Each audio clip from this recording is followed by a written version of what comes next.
This is ANN News Brief. The United States says it is not ready to remove sanctions against Sudan until it resolves long-standing issues with the nation.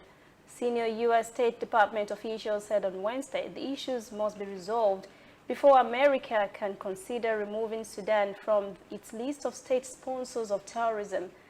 Designation as a state sponsor of terrorism makes Sudan ineligible for debt relief and financing from lenders like the International Monetary Fund and World Bank.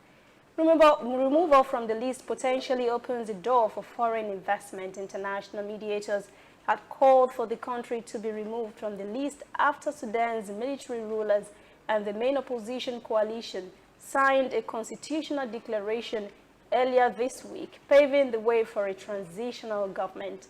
U.S. Undersecretary for Political Affairs David Hale said at a news conference in Khartoum, there are a number of things they are looking forward to before engaging the Sudan government, including human rights, religious freedom and counter-terrorism efforts, as well as promoting internal peace, political stability, and economic recovery in the Sudan. Hale also said the U.S. government suspended discussions on normalizing relations with the country in April after the overthrow of President Omar al-Bashir. He said that suspension remained in place. The Ugandan government has begun an exercise to vet all non-governmental organizations, NGOs, in the country.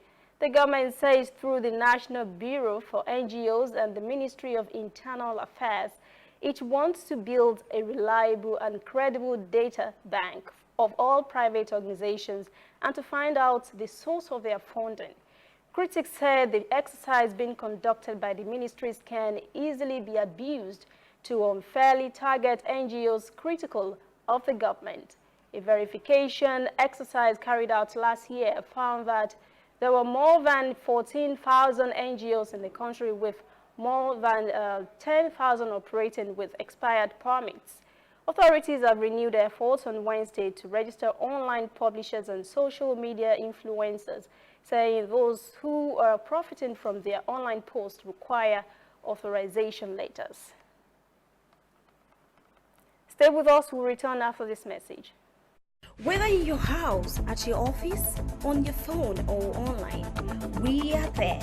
We have the facts behind the headlines. We cut to the chase with the news you really need. We cover every angle. We are the bigger, better news network. We are African News Network. ANN. Watch ANN News on MITV from a truly African spirit. Female members of the Kenyan parliament walked out on Wednesday in protest against the ejection of one of their members who had brought her 5-month-old baby into parliament. The MP Zuleika said she decided to bring her baby to work because she could not find a babysitter. She said she had insisted on taking the baby in to the parliament even though a security officer had stopped her. Speaker Christopher Omuleli ordered her a few times to leave the chamber, but she held on to her baby as security guards surrounded her. Parliament rule does not allow children in the chamber. Hassan said she was aware she would be sent out of the chamber, but had to attend the session. He told CNN young women across Kenya face worse situations as they are unable to afford nannies. She said they are making the choice every day between breastfeeding their children or going to work. She said this would not have been a problem had the parliament had a daycare center, which it had promised to provide since 2013. The MP said government and the public sector should provide family-friendly workspaces for mothers. That's ANN News Brief. For details on these and other breaking stories, visit our website, annafrica.news. Conversation continues on our social media platforms, Twitter, Instagram, and Facebook at ANN Africa TV. I am Lucy Ademi.